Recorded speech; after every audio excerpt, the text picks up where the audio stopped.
মা দেউতাই মোৰ পঢ়া শুনা সম্পূৰ্ণ নহওঁতেই মোক জোৰ জুলুমকৈ তোমাৰ লগত বিয়াত বহিবলৈ বাধ্য কৰালে।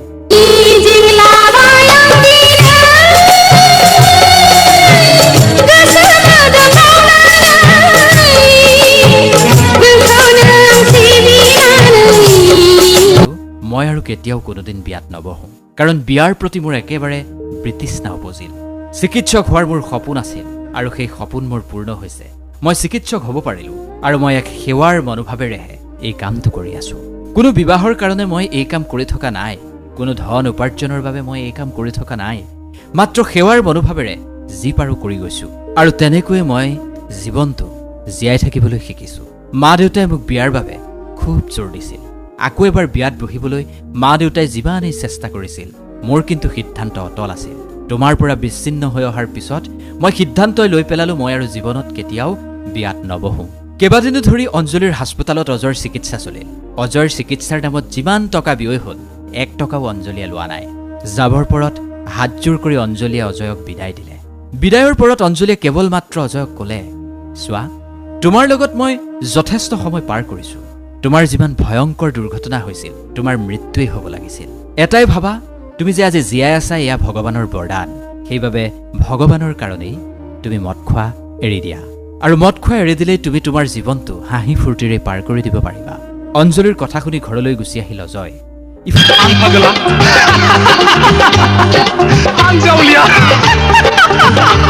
পত্নী যিখন হাস্পতালৰ চিকিৎসক, সেইখন হাস্পতাললৈকে দুৰ্ঘটনাগ্ৰস্ত হৈ ৰোগী হৈ আহিল তেওঁৰ বিচ্ছেদিত স্বামী। তাৰ পিছত কি হ'ল?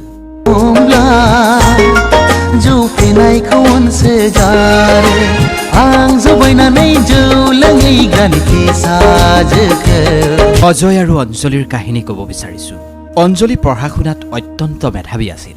সৰুৰে পৰা অঞ্জলিয়ে যথেষ্ট মেধাৰ পৰিচয় দিবলৈ সক্ষম হৈছিল। কিন্তু কি হ'ল জানে? অঞ্জলিয়ে যিটো ল'ৰাক পচন্দ কৰিছিল, সেই ল'ৰাটোলৈ অঞ্জলিক বিয়া দিয়া নাছিল পিতৃয়ে। অঞ্জলিয়ে দেউতাকক বাৰম্বাৰ কাকুতি মিনতি কৰিছিল, কিন্তু সেই ল'ৰাটোলৈ অঞ্জলিক বিয়া দিয়া নাছিল পিতৃয়ে। পিতৃৰ কথা শুনিয়ে অজয় নামৰ এজন যুৱকৰ সৈতে বিবাহ পাশত আবদ্ধ হ'বলগীয়া হ'ল অঞ্জলি।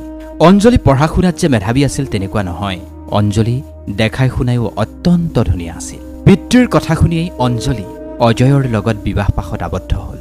প্ৰথম অৱস্থাত অজয় আৰু অঞ্জলিৰ সংসাৰখন খুব সুন্দৰকৈ পাৰ হৈছিল। অঞ্জলিক পত্নীৰূপে পাই অজয় অত্যন্ত আনন্দিত হৈ পৰিল, কাৰণ অঞ্জলিৰ কোনো এটা গুণেই বেয়া নাছিল। অঞ্জলি পঢ়া শুনাত যেনেকৈ ভাল আছিল, দেখাই শুনায়ো অত্যন্ত সুন্দৰ আছিল। এগৰাকী সুন্দৰী যুৱতীক পত্নীৰূপে পাই অজয়ৰ বুকু ফুলি উঠিল। বিবাহৰ পিছত দুয়োৰে গৃহস্থী খুব সুন্দৰকৈ চলিছিল। অঞ্জলিয়ে অজয়ক ক'লে, বিয়াৰ পিছতো মই পঢ়াখিনি কমপ্লিট কৰিব বিচাৰোঁ, কাৰণ মোৰ চিকিৎসক হোৱাৰ এটা সপোন আছে। সেইবাবে মই বিয়াত বহিছোঁ যদিও মই পঢ়াখিনি একেবাৰে সম্পূৰ্ণ কৰি পেলাব খোজোঁ। অঞ্জলিৰ কথা শুনি অজয়ো ক'লে, তুমি কৰিব খুজিছা কৰা, তুমি যিমান পঢ়া পঢ়িব পাৰা, তাত মোৰ কোনো আপত্তি নাই। তোমাৰ যি মন যায় কৰিব পাৰা তুমি। এগৰাকী সুন্দৰী যুৱতীক পত্নীৰূপে পাই অজয়ে আপোন পাহৰা হৈ পৰিছিল। আপোন পাহৰা হৈ নিজৰ কামৰ প্ৰতি গুৰুত্ব নিদিয়া হ'ল অজয়। লগ বন্ধুৰ সৈতে বেছিকৈ আড্ডাত বঢ়া হ'ল। লগ বন্ধুৰ সংগত পৰি লাহে লাহে মদ খাবলৈ ল'লে অজয়ে।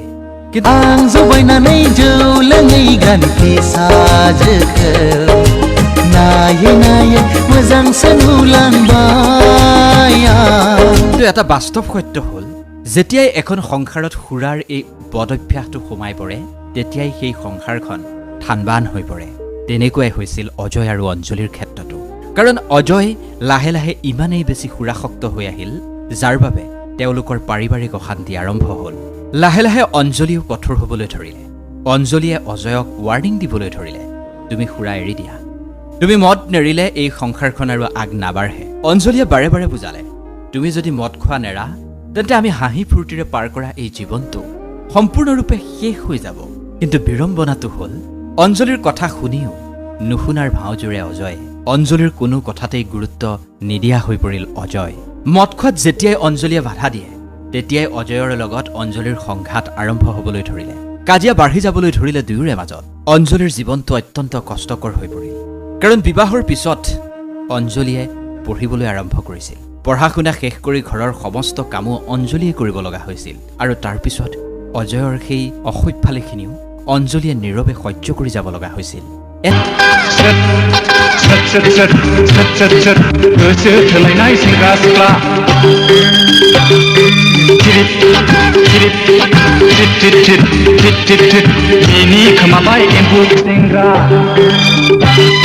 কষ্টকৰ পৰিস্থিতিৰ সৈতে যুঁজি যুঁজি অঞ্জলীও একেবাৰে খিংখিঙীয়া হৈ পৰিল। নিজৰ স্বামীক প্ৰেম কৰাৰ পৰিৱৰ্তে অঞ্জলীয়ে ঘৃণা কৰিবলৈ আৰম্ভ কৰিলে। কাৰণ বাৰম্বাৰ অনুৰোধ কৰাৰ পিছতো টেটু গুৰিলৈকে সুৰা সেৱন কৰি অজয়ে ঘৰখনত তাণ্ডৱৰ সৃষ্টি কৰিছিল। চাওক, স্বামী স্ত্ৰীৰ সম্পৰ্ক কেতিয়াও এনেদৰে নচলে। স্বামী স্ত্ৰীৰ সম্পৰ্ক সুখময় হ'বলৈ হ'লে তাত প্ৰেম লাগিব। সুৰা য'ত সোমাই পৰিব তাত কেতিয়াও প্ৰেম নাথাকে। যদি পতি পত্নীৰ সম্পৰ্কৰ মাজত এনেধৰণৰ পৰিৱেশ পৰিস্থিতি আহে তেন্তে সমগ্ৰ জীৱনটোৱে একেবাৰে অসাৰ হৈ পৰা যেন অনুভৱ হয়। অঞ্জলীয়ে একেবাৰে বিচৰা নাছিল তেওঁৰ স্বামীয়ে সুৰাপান কৰক। অঞ্জলীয়ে বিচাৰিছিল স্বামীয়ে একো নকৰিলেও ঘৰতেই থাকক, ওলাইও যাওক, কিন্তু সুৰাপান নকৰক। কিন্তু বিপৰীতে অঞ্জলীৰ কোনো কথাই শুনিবলৈ ইচ্ছুক নহয় অজয়। দিনক দিনে অজয় বেছিহে সুৰাৰ প্ৰতি আসক্ত হৈ পৰিবলৈ ধৰিলে। প্ৰতিদিনৰ এইটো একেবাৰে নিয়মীয়া ঘটনা হৈ পৰিল। নিশা দেৰিকৈ ঘৰ সোমাই অজয় টেটু গুৰিলৈকে সুৰা সেৱন কৰি আহি ঘৰত তাণ্ডৱৰ সৃষ্টি কৰিবলৈ ধৰিলে। ইচ্ছা নথকাৰ পিছতো সুৰাসক্ত স্বামীৰ সৈতে জীৱন যাপন কৰিবলগীয়া হৈছিল অঞ্জলীয়ে। অঞ্জলীয়ে নিজৰ ভাগ্যকেই ধিয়াই কান্দিবলৈ আৰম্ভ কৰিলে। অঞ্জলীয়ে কান্দি কান্দি নিজকেই দোষ দিবলৈ ধৰিলে। মা দেউতাই যে কিয় মোৰ জীৱনটো এনেকুৱা কৰি পেলালে, কিয় এনেকুৱা এজন মানুহলৈ মোক বিয়া দিলে। অঞ্জলীয়ে নিজৰ ভাগ্যকেই দোষিবলৈ আৰম্ভ কৰিলে। নিজৰ কপালখনক দোষাৰ বাহিৰে অঞ্জলীৰ আৰু একো উপায় নাছিল। এনেকুৱাতেই অঞ্জলী গৰ্ভৱতী হ'ল। যেতিয়া অঞ্জলী গৰ্ভৱতী হ'ল তেতিয়া অঞ্জলীয়ে সেই খবৰ স্বামীক দিলে আৰু স্বামীক ক'লে, মোৰ এই গৰ্ভত থকা সন্তানৰ কাৰণেই আপুনি মদ খোৱাটো ত্যাগ কৰক। এই সন্তানে আমাৰ জীৱনলৈ এক নতুন সুখ কঢ়িয়াই আনিছে। আপুনি অন্ততঃ মোৰ পেটত থকা সন্তানটোৰ কাৰণে মদ খাবলৈ এৰি দিয়ক। মই আপোনাক অনুৰোধ কৰিছোঁ, এতিয়াৰ পৰা তুমি কেৱল আমাৰ ঘৰখনৰ কথা ভাবা, আহিবলগীয়া সন্তানটোৰ কথা ভাবা, মোৰ কথা ভাবা, নিজৰ ব্যৱসায় বাণিজ্যৰ কথা ভাবা, নহ'লে এদিন এনেকৈয়ে সকলো বৰবাদ হৈ যাব। কিন্তু বিড়ম্বনাটো হ'ল অঞ্জলীয়ে কোৱা কোনো কথাই অজয়ৰ কাণত নোসোমালে। যেনেকৈ সুৰাপান কৰি দিনৰ দিনটো একো নকৰাকৈ পাৰ কৰি দিছিল অজয়ৰ জীৱনটো অঞ্জলীয়ে বুজোৱাৰ পিছতো তেনেকৈয়ে চলি থাকিল। লাহে লাহে তেওঁলোকৰ মাজত কাজিয়া বাঢ়ি আহিবলৈ ধৰিলে। কাজিয়াৰ পৰা মাৰপিট পৰ্যন্ত হ'বলৈ ধৰিলে।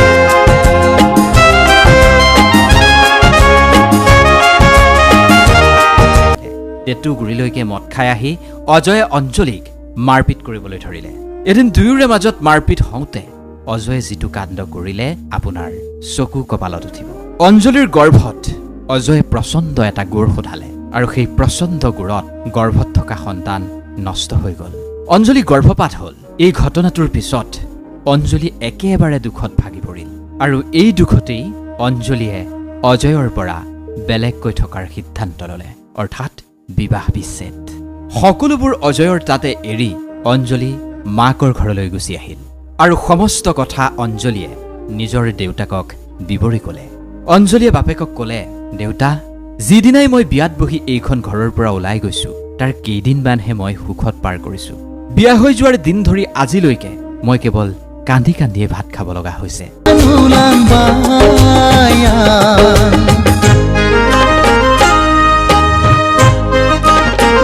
বিয়া হৈ মোৰ জীৱনটো নৰক হৈ গ'ল দেউতা। আজি বিয়াৰ এবছৰ পাৰ হৈ যাবৰ হ'ল। অজয়ে মোৰ কোনো এটা কথা মানিবলৈতো চেষ্টা নকৰি শুনিবলৈও চেষ্টা নকৰে। অজয়ে মোৰ লগত ইমানেই বেছি অসভ্যালি কৰিলে, মোৰ গৰ্ভত থকা সন্তানটো সি নষ্ট কৰি পেলালে। এই কথাখিনি অঞ্জলীৰ মুখৰ পৰা শুনি পিতৃৰ মূৰত সৰগ ভাগি পৰিল।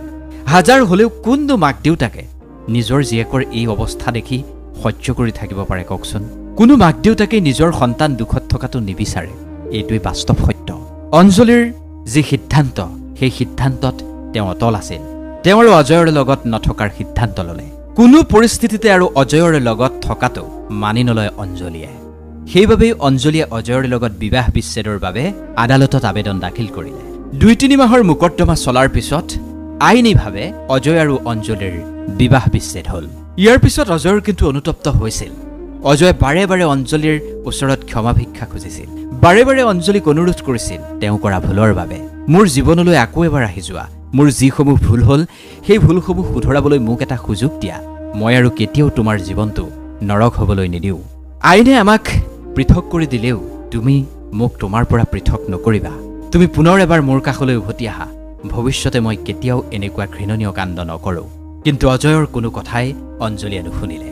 অঞ্জলীয়ে যি সিদ্ধান্ত লৈছিল সেই সিদ্ধান্তত তাই অটল আছিল। সিদ্ধান্ত কোনো কাৰণতে সলনি নকৰিলে অঞ্জলীয়ে। অঞ্জলীয়ে স্পষ্টকৈ জনাই দিলে, তোমাৰ আৰু মোৰ মাজত এতিয়াৰে পৰা কোনো সম্পৰ্ক নাই। আইনৰ দৃষ্টিকোণৰ পৰাও মই এতিয়াৰে পৰা তোমাৰ পত্নী নহয়। আজিৰ পৰা তোমাৰ ৰাস্তা বেলেগ, মোৰ ৰাস্তা বেলেগ। তুমি তোমাৰ পথেৰে আগুৱাই যাবা, মই মোৰ পথেৰে আগুৱাই যাম। মই তোমাৰ জীৱনত কোনোদিন অশান্তি নকৰোঁ, তুমিও মোৰ জীৱনলৈ আহি কোনোদিন অশান্তি নকৰিবা। কাৰণ আজিৰ পৰা আমাৰ দুয়োটাৰে পথ বেলেগ বেলেগ। কিন্তু অজয়ে সেইখিনিও নামানিলে। অজয় অঞ্জলীৰ ঘৰলৈ আহিল। অঞ্জলীৰ পিতৃ মাতৃক অজয়ে বুজাবলৈ চেষ্টা কৰিলে। অঞ্জলীৰ ভৰিত পৰিবলৈও অজয় সাজু হ'ল। কিন্তু অঞ্জলীয়ে কোনো কাৰণতে অজয়ৰ বিননি নুশুনিলে। কাৰণ অঞ্জলীয়ে যি নিৰ্ণয় লৈছিল সেই নিৰ্ণয়ত অঞ্জলী অটল আছিল। অঞ্জলীয়ে ভাবিছিল, সুৰাপান কৰা বহু লোক এনেকুৱাই, বহু প্ৰতিশ্ৰুতি দিয়ে কিন্তু সকলো অসাৰ। আজি ভৰিত পৰিবলৈ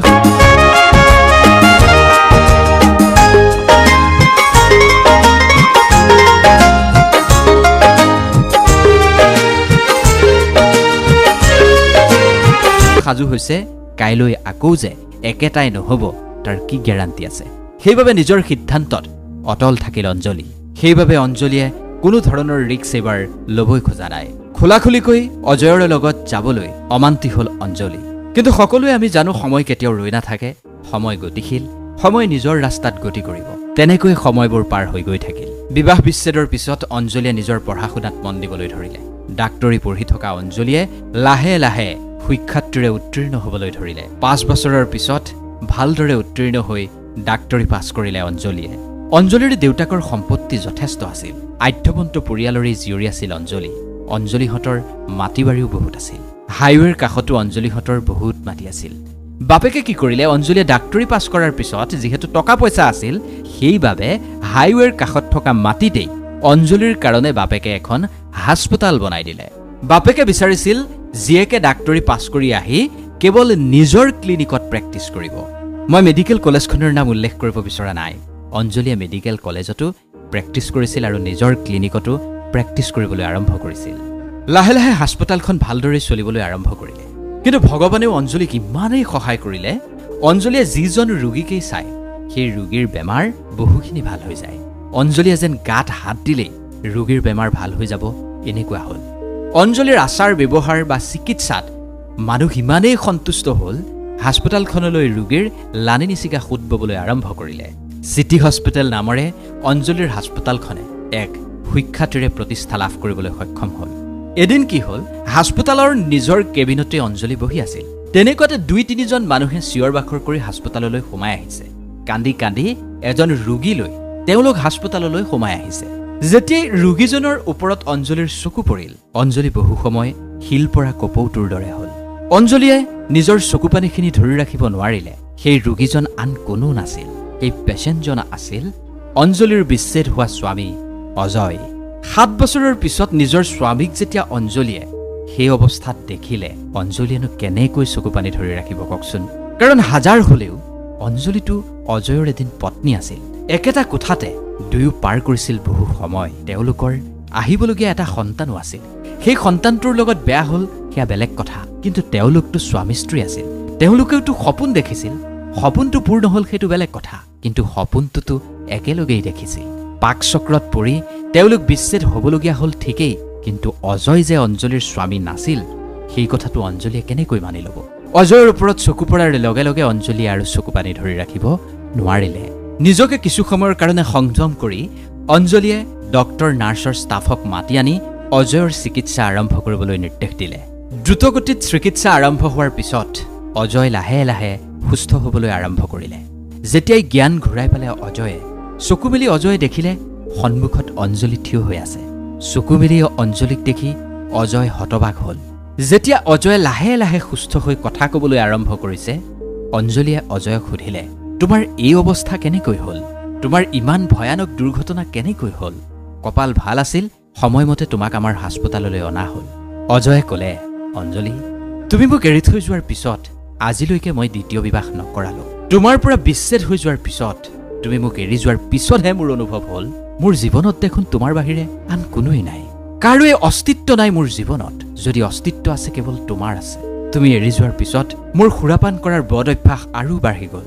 যি সম্পত্তি আছিল সকলো বেছি কিনি মই শেষ কৰি দিলোঁ। বুজিয়ে পোৱা নাছিলোঁ এতিয়া কি কৰিম। সান্তনা দিবলৈও কোনো নাছিল, বুজাবলৈও মোৰ কাষত কোনোৱেই নাছিল। ঘৰৰ বাকী সদস্যসকলেও মোৰ প্ৰতি কোনো গুৰুত্বই দিয়া নাছিল। মোক সকলোৱে এলাগি কৰিছিল। তেনেকৈ সময়বোৰ পাৰ হৈ গৈছিল। অনবৰতে কেৱল মই মদেই খাই আছিলোঁ। আজি মই গাড়ীৰে ওলাই আহি থাকোঁতে সুৰাৰ নিচাও আছিল আৰু অভাৰটেক কৰোঁতেই মোৰ গাড়ীখন দুৰ্ঘটনাগ্ৰস্ত হ'ল। তাৰ পিছত মই একোৱেই গম নাপাওঁ অঞ্জলি। দুই একে মোক উঠাই মোৰ ঘৰৰ মানুহক হেনো ফোন কৰি ইয়ালৈ মোক লৈ আহিছে। এই কথা মই পিছতহে গম পাইছোঁ। অঞ্জলিক হাতজোৰ কৰি অজয়ে নিজৰ কৃতকৰ্মৰ বাবে ক্ষমা বিচাৰিলে। অজয়ে ক'লে, বিবাহৰ বন্ধনৰ পিছত তুমি মোৰ লগত থাকোঁতে মই তোমাক যিমানখিনি কষ্ট দিছিলোঁ, যিমান দুখ দিছিলোঁ, সকলো দুখ কষ্টৰ বাবে মই আজি হাতজোৰ কৰি তোমাৰ ওচৰত ক্ষমা খুজিছোঁ। আজিলৈকে মই দ্বিতীয়বাৰ বিবাহপাশত আবদ্ধ নহলোঁ। সেইবাবে মই আজিও বিচাৰোঁ তুমি মোৰ জীৱনলৈ পুনৰ ঘূৰি আহা। অঞ্জলিয়ে ক'লে, এইটো আৰু কেতিয়াও সম্ভৱ নহয়। বিবাহৰ কথা ভাবিবলৈ মই এৰিয়েই পেলালোঁ। কলেজত পঢ়ি থাকোঁতে মোৰো এজন ভালপোৱা ল'ৰা আছিল। মোৰ ঘৰৰ মা দেউতাই সেইজনক একেবাৰে বিচৰা নাছিল। সেইবাবে মোৰ মা দেউতাই মোৰ পঢ়া শুনা সম্পূৰ্ণ নহওঁতেই মোক জোৰ জুলুমকৈ তোমাৰ লগত বিয়াত বহিবলৈ বাধ্য কৰালে। বিয়া পতাৰ পিছতহে মই গম পালোঁ আচলতে স্বামীজন কেনেকুৱা হ'ব লাগে। যিজন মানুহক আপুনি চিনি নাপায়, যিজন মানুহৰ কাৰণে আপুনি সমস্ত ত্যাগ কৰি বিবাহৰ বান্ধোনত বান্ধ খাই পৰে, আৰু তাৰ পিছতো যিজনে তোমাক সুখ দিয়াৰ পৰিৱৰ্তে ঘোৰ অশান্তি দিয়ে, কষ্ট দিয়ে, মাৰপিট কৰে, সুৰাৰ ৰাগিত মাতাল হৈ ইটোৰ পিছত সিটো জঘন্য কাম কৰে। যদি স্বামী তেনেকুৱাই হয় তেন্তে মই স্বামী অবিহনেই সুখী। সেই দিনটোৰ পৰাই পুৰুষৰ প্ৰতি মোৰ ঘৃণা উপজিল। সেইবাবে মই সিদ্ধান্ত ল'লোঁ মই আৰু কেতিয়াও কোনোদিন বিয়াত নবহোঁ। কাৰণ বিয়াৰ প্ৰতি মোৰ একেবাৰে বিতৃষ্ণা উপজিল। চিকিৎসক হোৱাৰ মোৰ সপোন আছিল আৰু সেই সপোন মোৰ পূৰ্ণ হৈছে। মই চিকিৎসক হ'ব পাৰিলোঁ আৰু মই এক সেৱাৰ মনোভাৱেৰেহে এই কামটো কৰি আছোঁ। কোনো বিবাহৰ কাৰণে মই এই কাম কৰি থকা নাই। কোনো ধন উপাৰ্জনৰ বাবে মই এই কাম কৰি থকা নাই। মাত্ৰ সেৱাৰ মনোভাৱেৰে যি পাৰোঁ কৰি গৈছোঁ আৰু তেনেকৈয়ে মই জীৱনটো জীয়াই থাকিবলৈ শিকিছোঁ। মা দেউতাই মোক বিয়াৰ বাবে খুব জোৰ দিছিল। আকৌ এবাৰ বিয়াত বহিবলৈ মা দেউতাই যিমানেই চেষ্টা কৰিছিল, মোৰ কিন্তু সিদ্ধান্ত অটল আছিল। তোমাৰ পৰা বিচ্ছিন্ন হৈ অহাৰ পিছত মই সিদ্ধান্তই লৈ পেলালোঁ মই আৰু জীৱনত কেতিয়াও বিয়াত নবহোঁ। কেইবাদিনো ধৰি অঞ্জলিৰ হাস্পতালত অজয়ৰ চিকিৎসা চলিল।